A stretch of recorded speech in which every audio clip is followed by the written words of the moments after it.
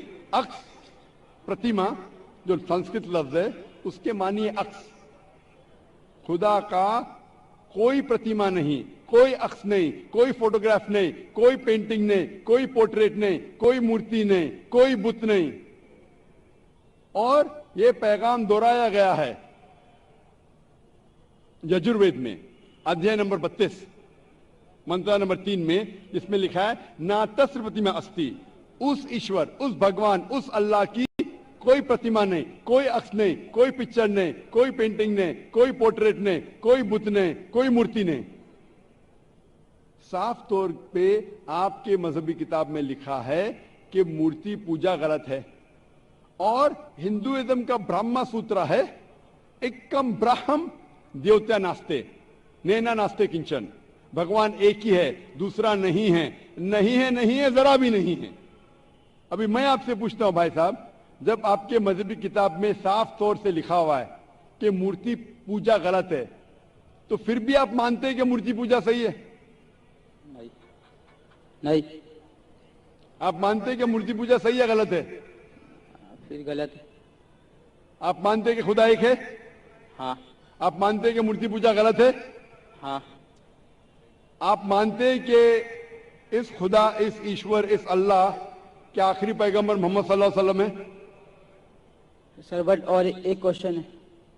Sorry, but ایک question ہے, میں ایک سوال ہے سر.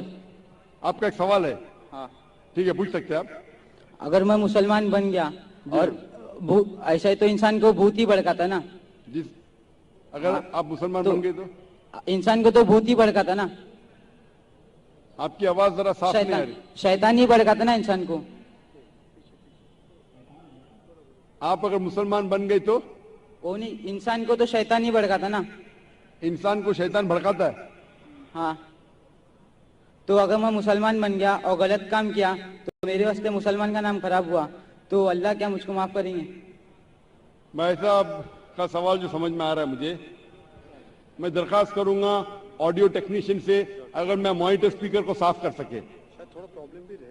آڈینس کو صاف سننے میں آ رہا ہے, مجھے سننے میں نہیں آ رہا ہے کیونکہ مین اسپیکر آپ کے طرف ہے. تو میں ریکویسٹ کروں گا آڈیو ٹیکنیشین سے کہ اگر جو مانیٹر اسپیکر اسے صاف کرے.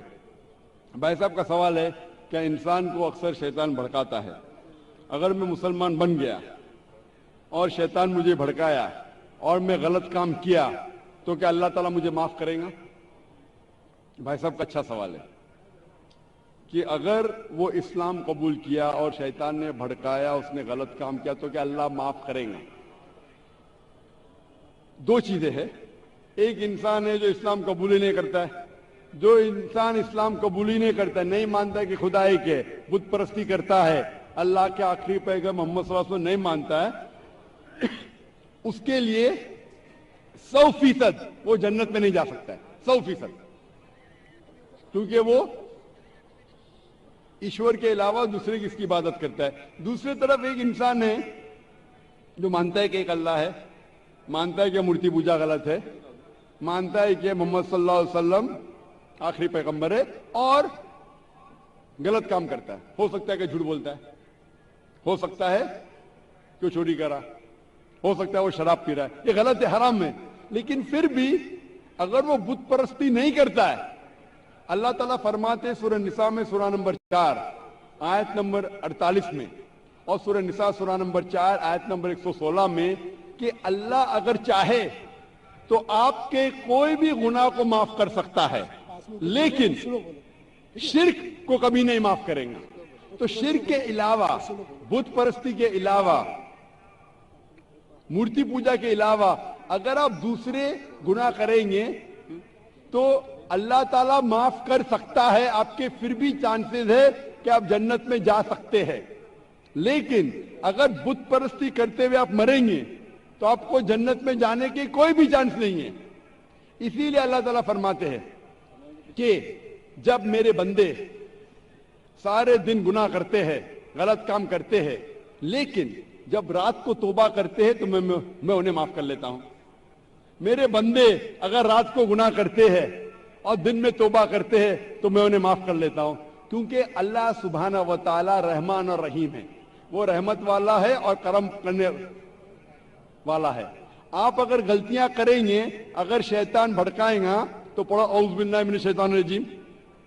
جب آپ کو پتا چلے گا آپ نے غلطی کی, اللہ سے توبہ کرو, دعا کرو کہ پھر سے وہ چیز نہیں کریں گے, اور اچھی نیت سے پھر سے اللہ کی طرف پلٹتے, اللہ تعالیٰ معاف کرے گا. پھر سے آپ گناہ کریں گے, پھر سے معافی مانگو. اللہ رحمان اور رحیم, جب بھی معافی مانگو سچے دل سے مانگو, انشاءاللہ اللہ آپ کو معاف کریں گا. اور اگر آپ بت پرستی سے دور ہے, یہ سب سے بڑا گناہ ہے, تو آپ کے ہائی چانسز ہے کہ آپ جنت میں جائیں گے. جی بھائی صاحب آپ اپنا سوال کریں, غیر مسلم بھائی کو ترجیح دی جائے گی. I am Wasim Bhandari. I am from Bijapur, Karnataka. I asked one of my friends to come to this program, but he said, I cannot come, but I have a question, and you asked this question to Dr. Zakir Naik. So the question goes like this. وہ پوچھتے ہیں کہ قرآن میں ایک جگہ بولتے ہیں کہ ہر ایک چیز کا حساب لیا جائے گا, and just now you said, اور یہ کوشچن وہ بھی بولتا ہے کہ اگر اللہ چاہیں گا تو ہر گناہ کو معاف کر کے جنت میں داخل کریں گا. So isn't it a contradiction? This is why he is asking, because I said there is no contradiction in the glorious Quran, and this has been said by Dr. Zakir Naik, and I assure you that there is no contradiction. Thank you. بھائی صاحب نے اپنے غیر مسلم کا سوال پوچھا ہے اور کہتے ہیں کہ قرآن مجید میں لکھا ہے کہ ہر عمل کا حساب لیا جائے گا, اور میں نے اپنے تقریر میں کہا ہوں کہ اللہ تعالیٰ اگر چاہے تو کسی کو بھی معاف کر سکتا ہے. تو یہ کانٹرڈکشن ہے کہ نہیں؟ جو لوگ کو قرآن کے بارے میں علم نہیں ہے ان کو غلط فہمی ہو سکتی کہ کانٹرڈکشن ہے. جب اللہ تعالیٰ فرماتے, کئی جگہ اللہ تعالیٰ نے فرمایا کہ ذرہ بھر اگر آپ نے نیک کام کیا ہے تو اللہ تعالیٰ اس کا حساب لیں گا, اور ذرہ بھر غلط کام کیا اس کا حساب لیں گا, اس میں کوئی شک نہیں. لیکن ساتھ ساتھ یہ بھی لکھا ہے کہ اگر اللہ چاہے تو آپ کو معاف کر سکتا ہے. لیکن اللہ صرف ایسا نہیں چاہتا ہے کہ یہ آدمی اچھا دکھتا ہے تو اس کو معاف کر دوں, یہ آدمی کا شکل بری ہے تو اس کو معاف نہیں کروں گا, یہ آدمی گورا ہے تو معاف کروں گا, یہ آدمی کالا ہے تو معاف نہیں کروں گا. تو پھر اللہ سبحانہ و تعالیٰ انجسٹ ہوں گے. معاف کرنے کی بھی کرائیٹیریا ہے, اور اللہ تعالیٰ قرآن مجید میں یہ بھی فرماتا ہے اگر میرا بندہ توبہ کرتا ہے تو میں اسے معاف کروں گا. توبہ کرنے کے شرائط ہے, توبہ کرنے کے شرائط ہے کہ اگر کوئی آدمی غلط چیز کرتا ہے تو پہلے اسے ماننا چاہیے کہ وہ غلط ہے. نمبر 2, اس غلط کام کو روکنا چاہیے. نمبر 3, اس غلط کام کو پھر سے نہیں دہرانا چاہیے. نمبر 4, اگر وہ غلطی کو انڈو کر سکے, اس غلطی کو واپس سے انڈو کر سکے. مثال کے طور پہ اگر کوئی شخص چوری کرتا ہے 1000 روپیہ, وہ واپس دے سکتا ہے, اسے واپس دینا چاہیے. تو اگر وہ توبہ کرتا ہے اور چاروں شرطوں پہ نکلتا ہے تو اللہ تعالیٰ اسے معاف کرے گا. اس کا مطلب کانٹرڈکشن نہیں ہے, کیونکہ اللہ تعالیٰ رحمان اور رحیم ہے. اللہ رحمت والا ہے, اللہ رحیم ہے. اسی لیے اللہ سبحانہ و تعالیٰ انسانوں کو موقع دیتا ہے کہ اگر آپ غلطی کریں گے آپ کو معافی مانگنے کا موقع دیا جائے گا. اور اللہ تعالیٰ اگر ہر انسان کی چھوٹی غلطی پکڑے اور اگر ایک بھی غلطی کو معاف نہیں کرے تو اللہ کے رسول کے حساب سے کوئی بھی انسان جنت میں نہیں جائے گا. اسی لیے ہر سورے کے پہلے بسم اللہ الرحمن الرحیم ہے. سورہ توبہ سورہ نمبر 9 چھوڑ کے ہر سورے کے پہلے لکھا ہے بسم اللہ الرحمن الرحیم, اللہ کے نام سے جو رحیم اور رحمت والا ہے. کیونکہ اللہ سبحانہ و تعالیٰ دیالو ہے, ہی از لونگ, ہی از مرسیفل, ہی از بینیفیشنٹ. اس میں کوئی کانٹرڈکشن نہیں. اللہ سبحانہ و تعالیٰ میں موقع دے رہا ہے توبہ کرنے کا اور صحیح راستے پہ آنے کا. Hope that answers the question. My name is Vanita and I'm working as a marketing executive. مجھے سے پوچھنا تھا کہ میں نے سنا ہے one of my Muslim friend سے کہ آفٹر ڈیتھ سارے مسلمز جو ہے وہ ہیون میں جاتے ہیں and whoever is non-Muslim will go to hell. So I wanted a clarification on this point کہ ہر ایک کی آفٹر ڈیتھ جو ڈیسائیڈ ہوتا ہے وہ اپنے کرم پر ہوتا ہے. تو مجھے اس بات کے اوپر کلیریفیکیشن چاہیے تھے کہ why all Muslim will go to heaven and non Muslim will go to hell. If at all we do good deeds, like if non-Muslim also does good deeds, why they will go to hell? بہن نے اچھا سوال پوچھا ہے کہ ان کی ایک سہیلی نے کہا کہ مسلمان آخرت میں جنت میں جائیں گے, غیر مسلم دوزخ میں جائیں گے. مسلم مطلب وہ جو امن حاصل کرتا ہے, اللہ سبحانہ و تعالیٰ کے احکامات کے مطابق چلتا ہے, قرآن اور صحیح حدیث پہ عمل کرتا ہے, اسے کہتے ہیں صحیح مسلم. یہ بالکل صحیح ہے کہ جو عملی طور پہ صحیح مسلمان ہے وہ انشاءاللہ جنت میں جائے گا. لیکن آپ کا سوال تھا کہ جو غیر مسلم اچھے اعمال کرتے ہیں وہ کیوں نہیں جنت میں جائیں گے. بہن, جنت میں جانے کے لیے 4 شرائط ہے. جب میں میرا 10th اسٹینڈرڈ پاس کیا, میں سینٹ پیٹرز اسکول سے فارغ ہوں, جب میں ICSE میں تھا 10ویں میں, میرے ایگزامینیشن میں 6 کمپلسری سبجیکٹس تھے. انگلش, میتھمیٹکس, سائنس, جغرافی, history, Hindi. 6 subjects compulsory. 6 subjects میں پاس ہونا کمپلسری ہے. اسی طریقے سے انسان کو جنت میں جانے کے لیے 4 شرائط ہے. یہ لکھا ہے سورہ العصر میں, سورہ نمبر 103 آیت نمبر 1 2 3, جس میں اللہ تعالیٰ فرماتے والعصر ان الانسان لفی خسر الا الذین آمنوا وعملوا الصالحات وتواصوا بالحق وتواصوا بالصبر. اللہ سبحانہ و تعالیٰ قسم کھا رہے ہے وقت کی, عصر کی, بے شک انسان خسارے میں ہے. صرف وہ لوگ جو 4 چیز میں سفلتا پاتے ہیں وہ لوگ خسارے میں نہیں ہیں. اور یہ 4 چیزیں ایمان, عمل صالحات, وتواصوا بالحق, وتواصوا بالصبر. جس طریقے سے مجھے 10th اسٹینڈرڈ پاس کرنے کے لیے 6 سبجیکٹس میں پاس ہونا کمپلسری ہے. مثال کے طور پہ اگر مجھے میتھمیٹکس, انگلش, ہسٹری, جغرافی, سائنس میں 99% مارکس ملتے ہیں, 99%, اور ہندی میں صرف مجھے 10% ملتے ہیں, اینڈ پاسنگ مارکس از 40%. پاس ہونے کے لیے 40 مارکس کی ضرورت ہے. اگر ایک سبجیکٹ میں ہندی میں مجھے 10% مارکس ملتے ہیں اور باقی 5 سبجیکٹ میں 99% مارکس ملتے ہیں, کیا میں 10th اسٹینڈرڈ پاس کروں گا کہ نہیں؟ بہن, میں آپ سے پوچھنا چاہتا ہوں, کیا میں 10th اسٹینڈرڈ میں سفلتا پاؤں گا کہ نہیں؟ ایک سبجیکٹ میں 10%, باقی 5 سبجیکٹس میں 99%, کیا میں 10th اسٹینڈرڈ پاس کروں گا کہ نہیں؟ نہیں. کیوں؟ کیونکہ مجھے ہندی میں 10% مارکس ملے, بھلے 99 ملے باقی 5 سبجیکٹ میں, ہندی میں 10 فیل. اسی طریقے سے جنت میں جانے کے لیے سورہ العصر کے حساب سے 4 چیزیں ضروری ہے. ایمان, عمل صالحات, نیک اعمال جو آپ کہہ رہے,